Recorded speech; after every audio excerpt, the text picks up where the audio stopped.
پیسې در څخه کمیږي که نه کله جیب د سړي تش شي زما جیب خو چېرې تش شوی نه دی خو تاسو ته وایم که نه نو چې کله جیب تشېږي نو بیا د هغې دپاره به الله الصمد الله الصمد الله الصمد د ماښام د مونځ نه پس 101 ځل وایئ ښه صرف الله الصمد د ماښام د مونځ نه پس 101 ځل وایي چرې به جیب د پیسو نه خالي نشي ما پې ازمیښت کړی دی زه اکثر طالبانو ته خیم نو ما یې خدای مې ونه نیسي د امیانو راته رقم ډزې کړي دي نو ما یې اچھا دې امیانو ته دی وایي دریاب خو نه کوي دې دا نیر بهیږي تاسو ټول ورته کښېنئ او بس کوئ نو دا دریاب په کمي پوهېږي الله تعالی افرحم دی نو رونو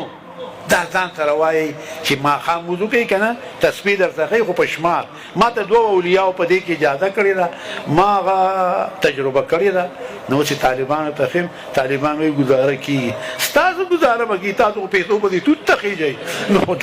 دا د لښه دی که نه خدای م خوښ نه که څنګه شی مې درته ستاسو هغه تکاوټ ختم شي که نه چې دا صورت څوک ډېر وایي او زموږ علماو یې لږ تعداد ښولي دا زموږ علماو ښولي دي ګورې هغه څومره دي 140 ځله چې ساری وي او 140 ځله چې ماښام وي الله به ستا دشمن خوار ګزار کوي بعضې کسان مونږ ته ویل که دشمن د تا طرف نه ډېر تنګ یم دا صورت کوثر 140 ځله سار وایه او 140 ځلې ماښام وایه په 21 ورځې په 21 نه وي په 28 ورځې او په 28 نه وي په 40 ورځو کې به د الله چې واقعي تا سره ظلم کوي او دشمن دی الله به د هغه دشمن خوار ګزار دا زموږ علماو وي دویم نمبر دا وره چې رسول الله مبارک متعلق دوی وي چې دا ابتر دی نو الله وی تعالی ما اولاد درکړی دي ستا اولاد به د قیامت تر ورځې پورې وي انا اعطینا کل کوثر تا ته به ووي چې دا رسول الله مبارک اهل سعادت ته د قیامت تر ورځې پورې به وي او خلق به عزت هم کوي احترام به هم کوي او کوي خلق واقعي د اهل سعادت خلق ډېر قدر او پاکار هم دي تاسو ما په تېره جمعه دو جمعې مخکې ویلي چې رسول الله مبارک د دې موږ نه سوال کړی دی چې زه تاسو نه نور څه سوال نه کوم صرف د دې کوم چې زما اولاد سره مینه ساتئ الحمدلله مؤمنان ساتي نو رسول الله مبارک اولاد دی کې الله دغه کتر د قیامت د ورځې پورې نو زموږ د علما وایي چې د کم انسان اولاد نه وي اولاد یې نه وي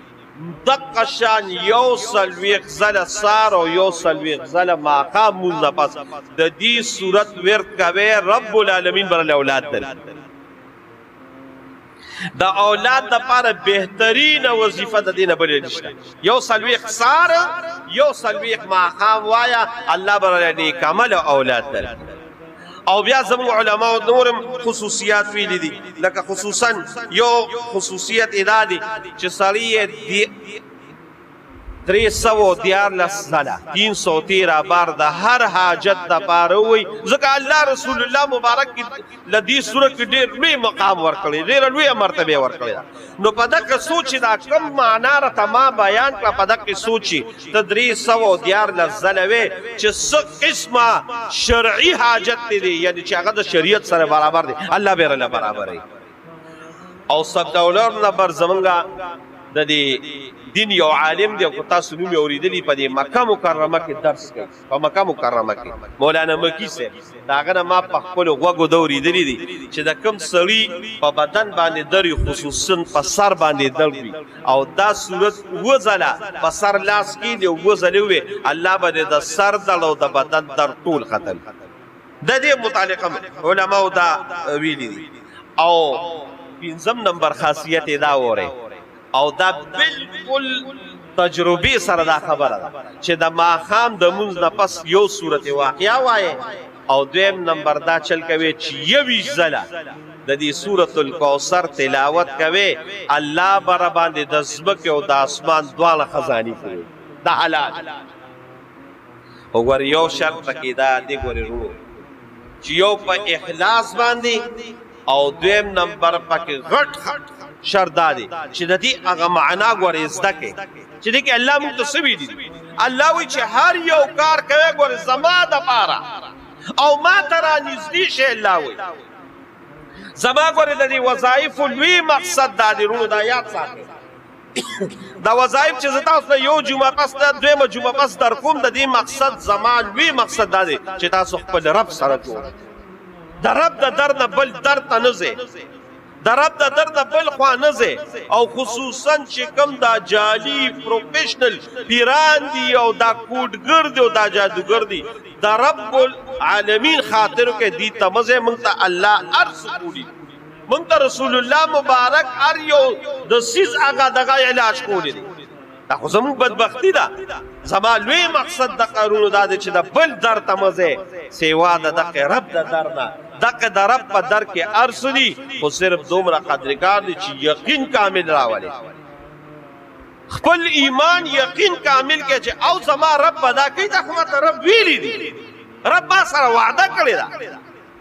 نو زمون یقین اقواوی او په خلی دا وایو نه د خلی او د زړه دا کنیکشن بدواله یو کې نو چې بیا په دغه طریقو باندې وې نو زره ته د الله په ذات باندې قسم خو چې ان شاء الله تعالی الله به دا ټول خصوصیت تعالی درکړي نو د دې صورت ډیر ورکوي او د دې په دې معنا باندې ځان پیږي چې ان اعطینا بیرتهم ان اعطینا کل کوثر بشک الله وی منګه درکړی دی تا ته خیر کثیر اولاد میرا لډیر درکړی دی امت میرا لډیر درکړی دی علم میرا لډیر درکړی دی نبوت میرا لډیر درکړی دی رسالت میرا لډیر درکړی دی معجزات میرا لډیر درکړی دی سید الانبیاء والمرسلین میں جوړ کړی امام الانبیاء والمرسلین میں جوړ کړی نو ان اعطینا کل کوثر تعالی می حوض کوثر درکړی دی تعالی می علما د امت ډیر درکړی دي استاد